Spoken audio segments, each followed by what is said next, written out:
Hello and welcome to Mediumship Matters with me, Hannah McIntyre. How are you doing? Today's episode is sponsored by the wonderful Andrew Duncan. Thank you very much, Andy, for your sponsorship of the podcast. Now, today's podcast is also sponsored, and you may be able to hear it in my voice, by a touch of the COVIDs. So it might be a little disjointed if I have to stop and go and cough, but I'm way better than I was and absolutely determined to record today. So we'll see what happens. But I think I've got a bit of a croaky sex line worker voice going. So enjoy that, you lucky ducks. And hopefully I don't make myself laugh, because then goodness knows what will happen.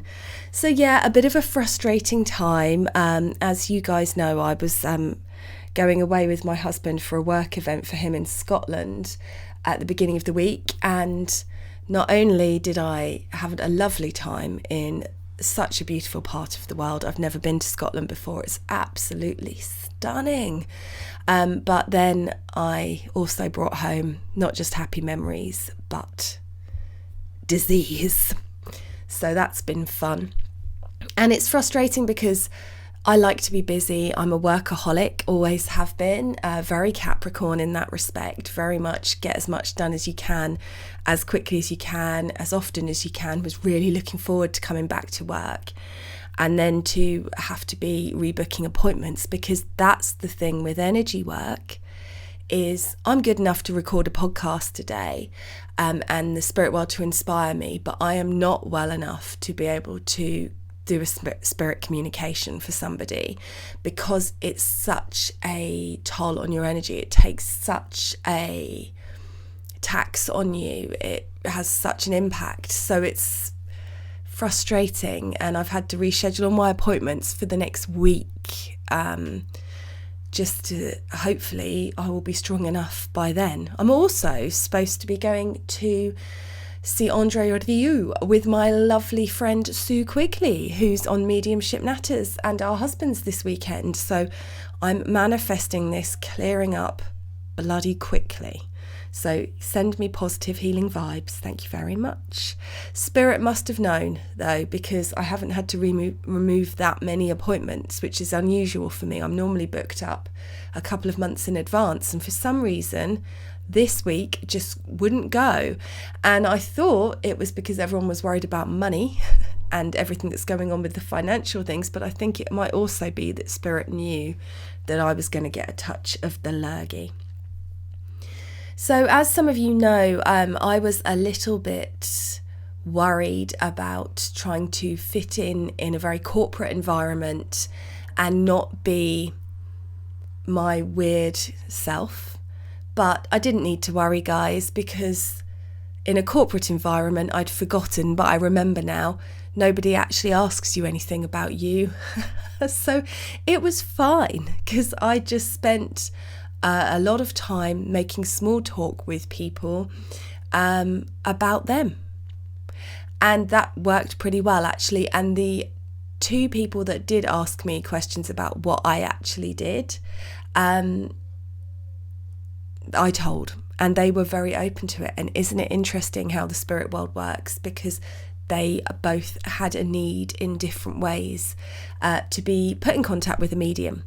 So there you go. But the other people, it was like the world outside of the corporation didn't exist.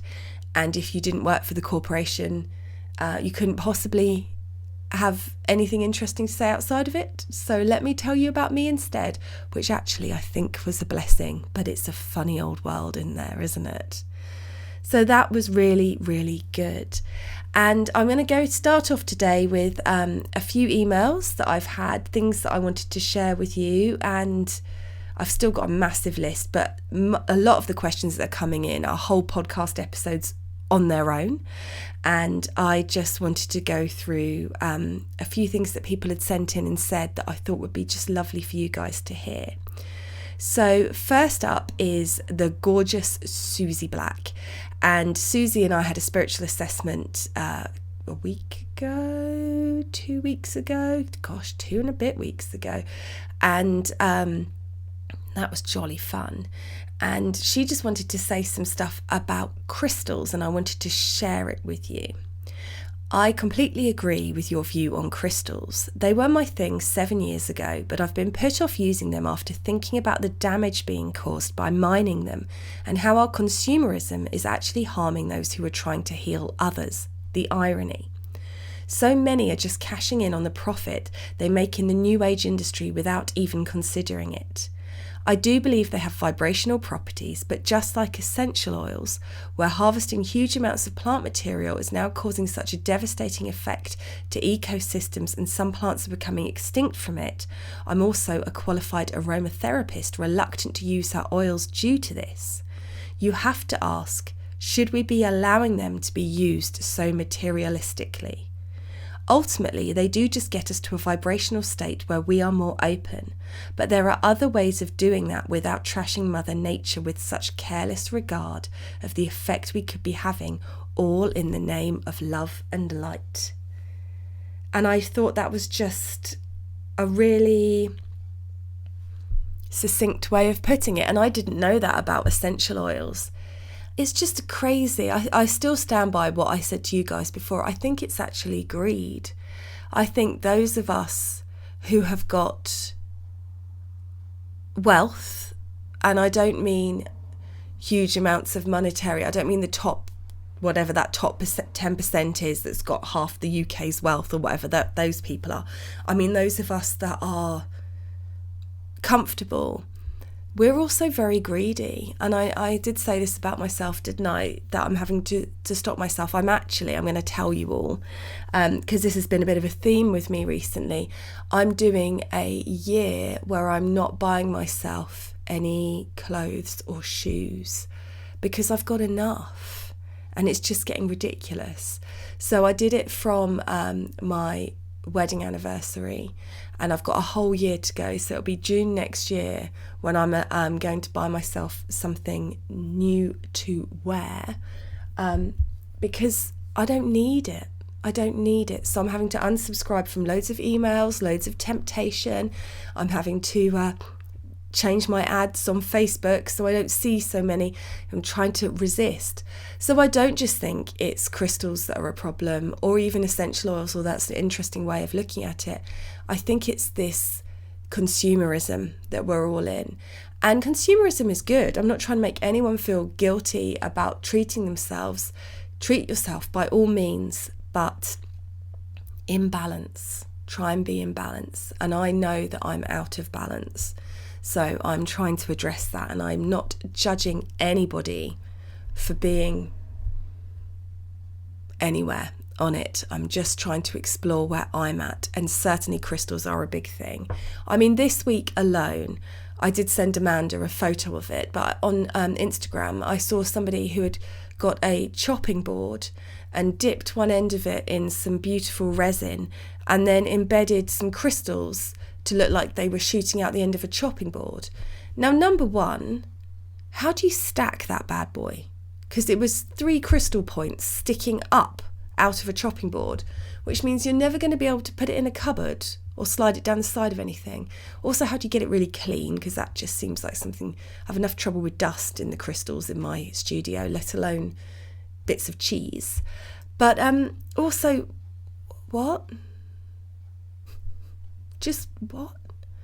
Why would you do that? Do you think it imbues magical powers into the food that you're eating? It doesn't matter that this milk, the milk from this is from a tortured cow in a mass-produced factory, because I've got quartz on my cheese board, so it's all love and light. And that comes from someone who is a carnivore. But I'm just saying, it seems weird to me. It is like the ultimate in bypassing.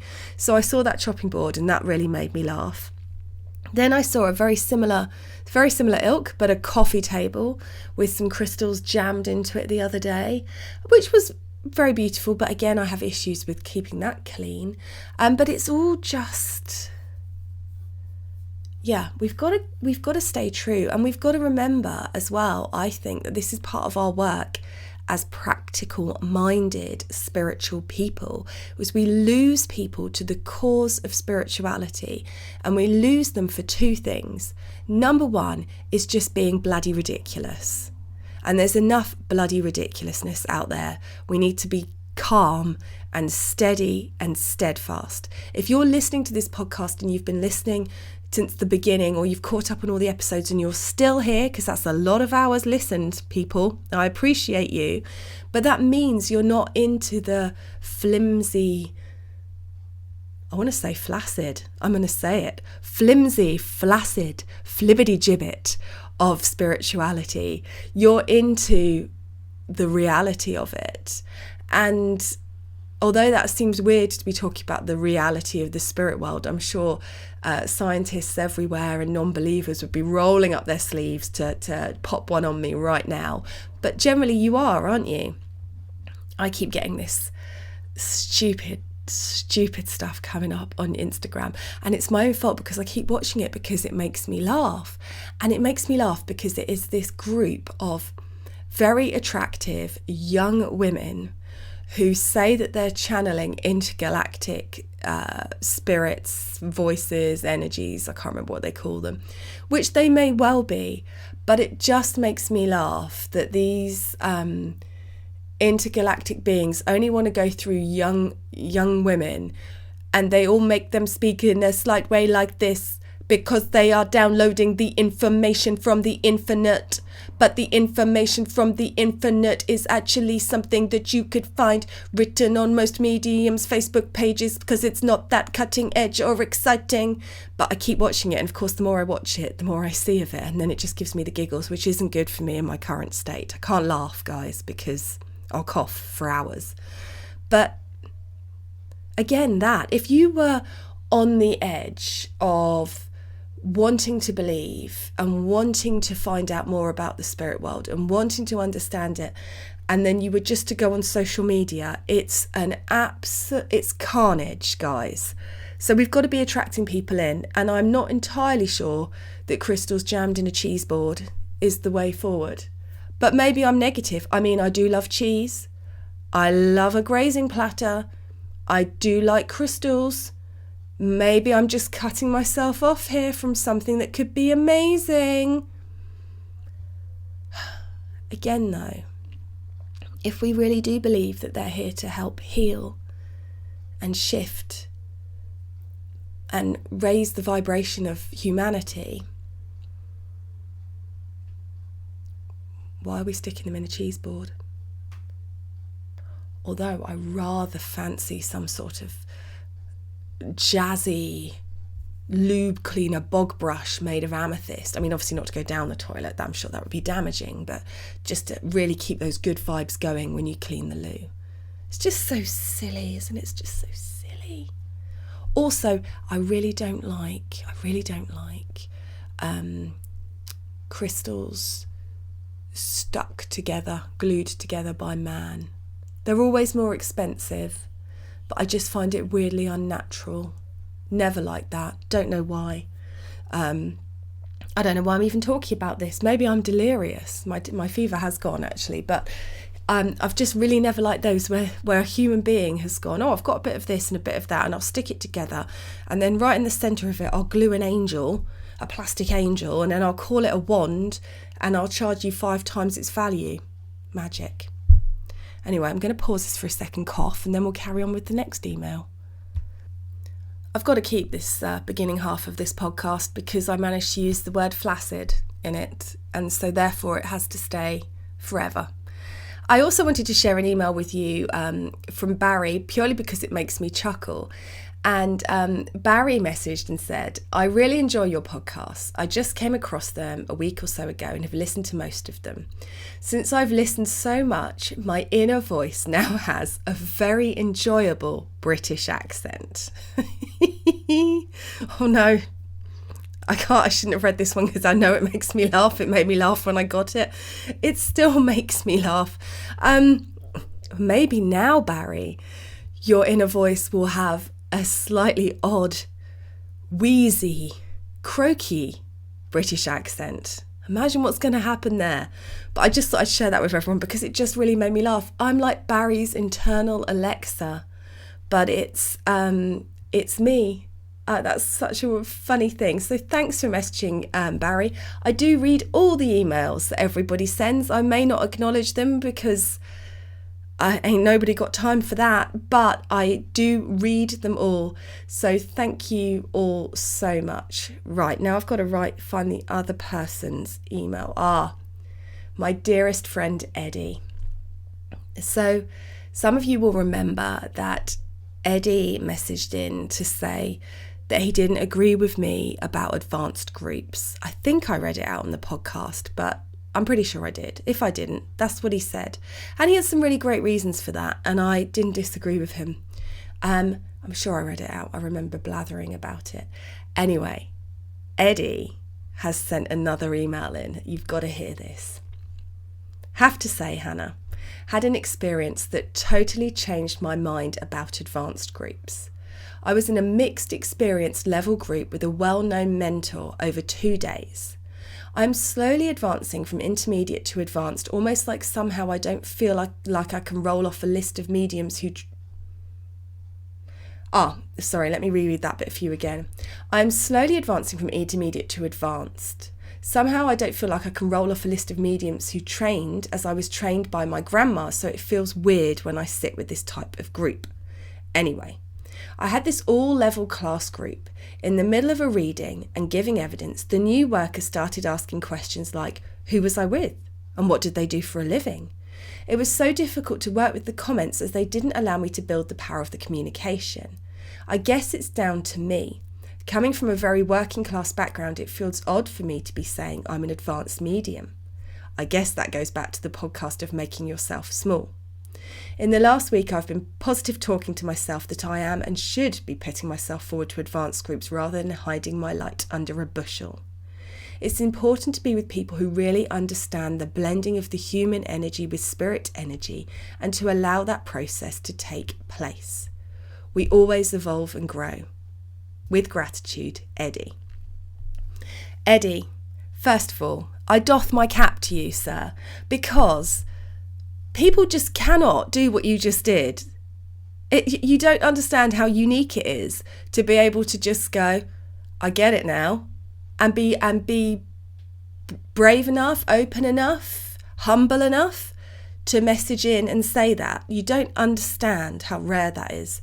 So thanks, Eddie. I would like to say that I never have to do that, but of course I bloody well do all the time, because we're always learning and we're always growing.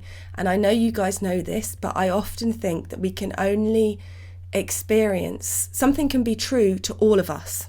That's what I want to say.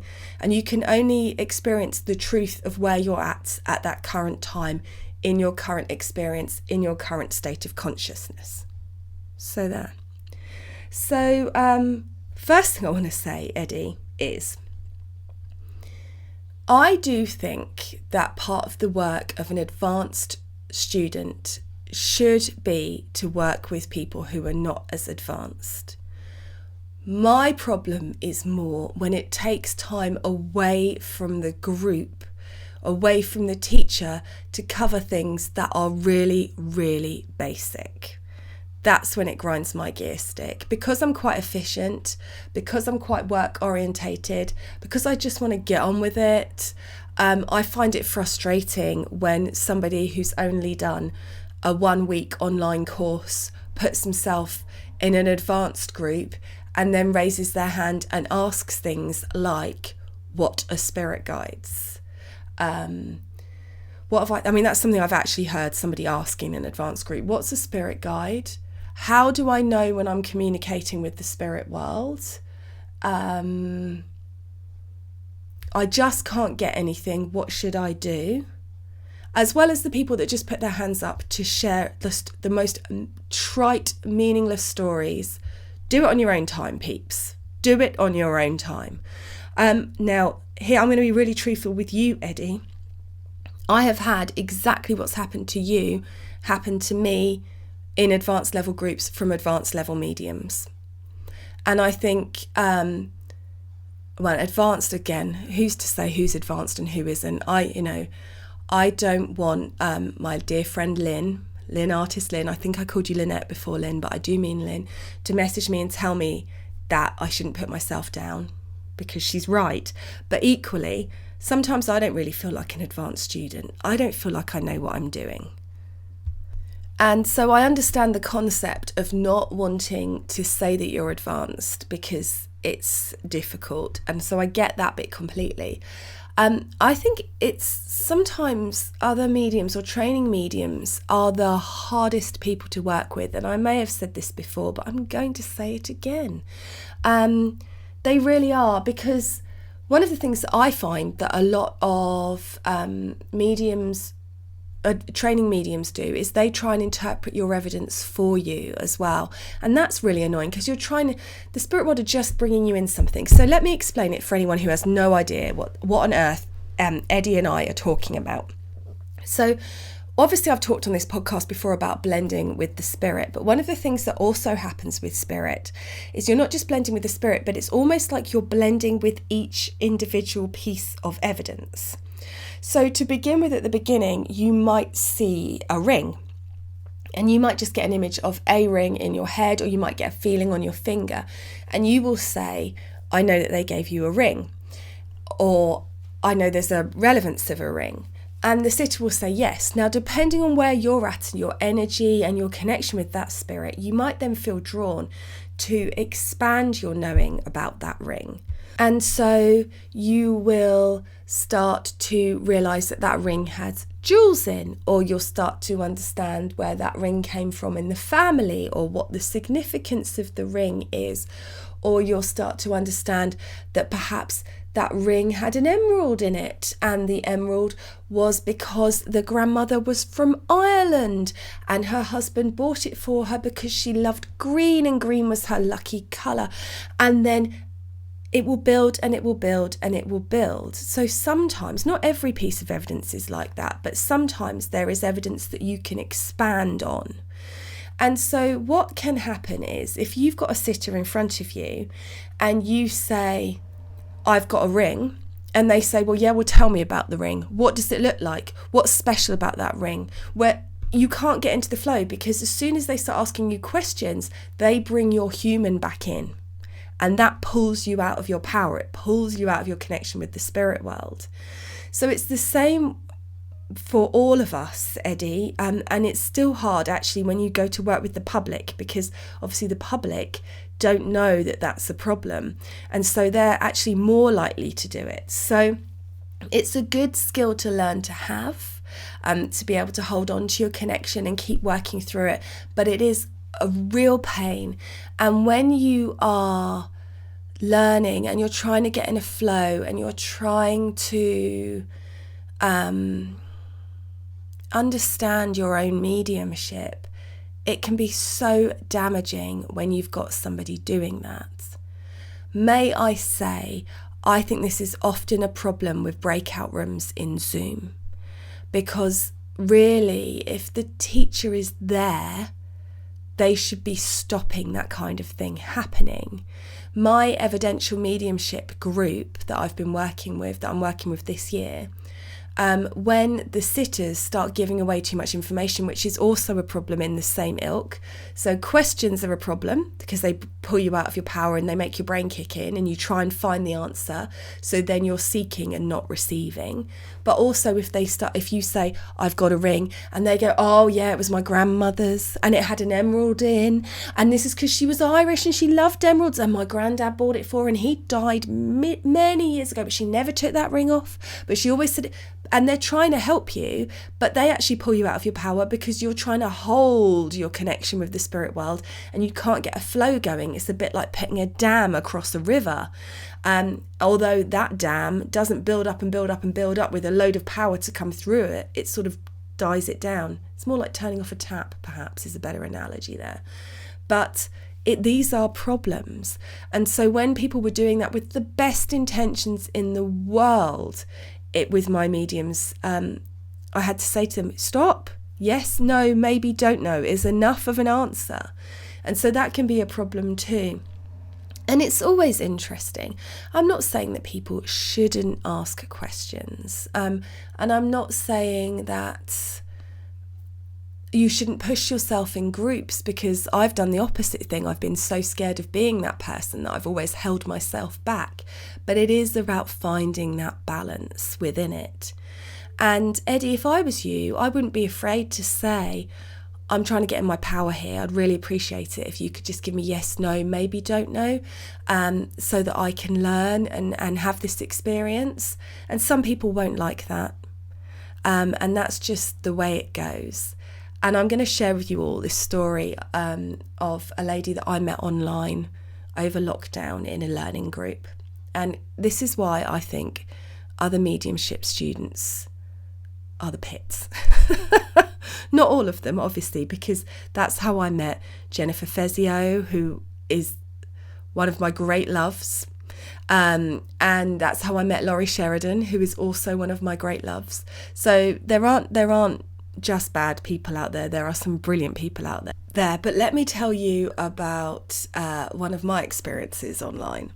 So I was in this online learning group, and there was a lady on there, an American lady. Americans, forgive me, but I'm going to do an impression of her right now. And if you ask me what state she's from, I'll have no idea.